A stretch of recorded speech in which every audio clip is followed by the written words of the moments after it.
use these pumps to push water up hills and wherever they need it to work. Because we got to be able to see where it's at. If we get it over above that, then we don't know where the water level is. There's our fire.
How old do you think this machine is? Oh, it's wood. How many years? 50 years old. Anybody else? 100. 100. Anybody else? 5,000. 5,000. All right, here's the answer. It's about 130 years old. All right, so it doesn't sound that old, but if you think of it, it was made in the 1880s. That was way before the Titanic. Well, and it's still working today.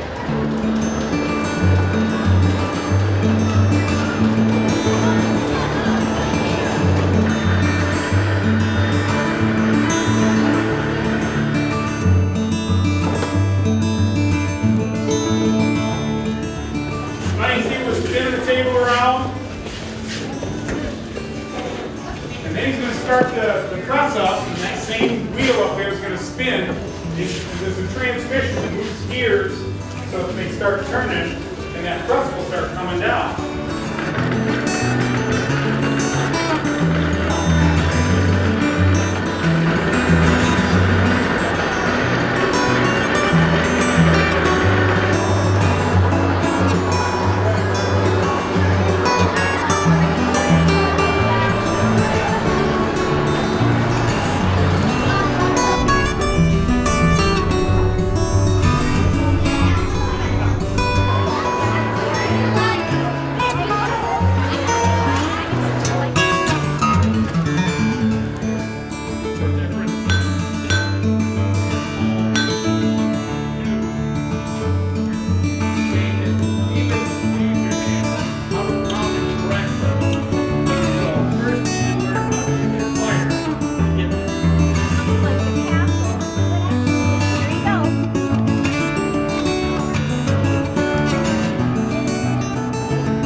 This is probably my 6th or 7th year coming out here, and we just love coming out here. They look forward to, when I tell them about driving a tractor, that's the #1 thing. They look forward to doing that.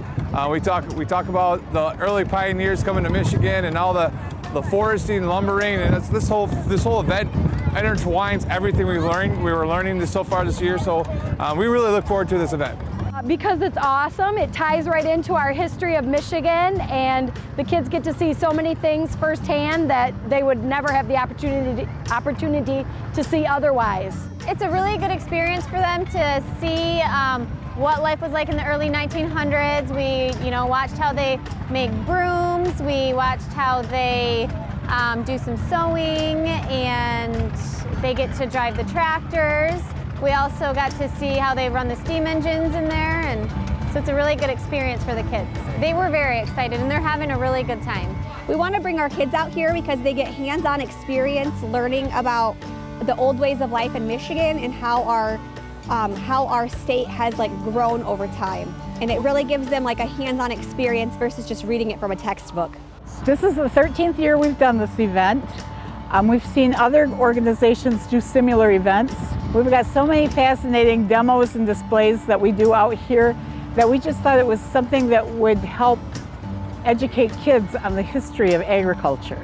The mission statement of our organization is to preserve the machinery and the methods of agriculture, antique agriculture. This is our way of doing that and teaching children about it. My feeling is that anytime you can impact the mind of a child, it's priceless. And we don't charge the schools. It's free to the schools. We give them a free lunch. It's all done by donations from the members and from business organizations. We have 6 public schools and 1 parochial school here today. We have 600 kids. The schools involved are local schools mainly. We have one from Tuscola County. We have Saginaw County and Shiawassee County out here.